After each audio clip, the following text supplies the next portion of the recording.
আমার জামাই আমার বুদ্ধির কাছে মাঝে মাঝেই হেরে যায়। কিভাবে জানেন? যদি না জানেন আমার কাছ থেকে শিখে রাখেন জামাইকে কীভাবে ঠকাইতে হয়।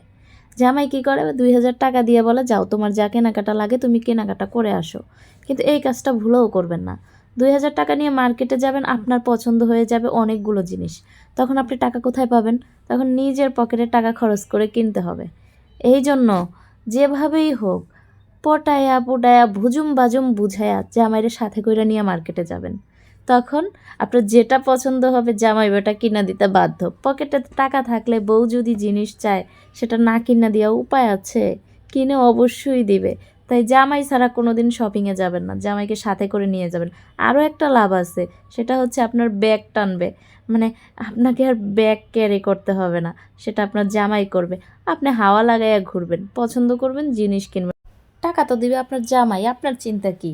আরও একটা লাভ আছে, শুনুন আমি বলি, একটা একটা করে মুখস্থ করেন আর সেইভাবে কাজ করবেন। আরেকটা লাভ হচ্ছে দামি দামি জিনিস কিনতে পারবেন নিজের টাকায়। ভাই দামি দামি জিনিস কিনতে আমরা মহিলা তো আত্মাটা অনেক ছোট, কেনা যায় না। জামাইয়ের টাকা দিয়ে কিনবেন, বেশি বেশি কিনবেন, বুঝেন না কেন?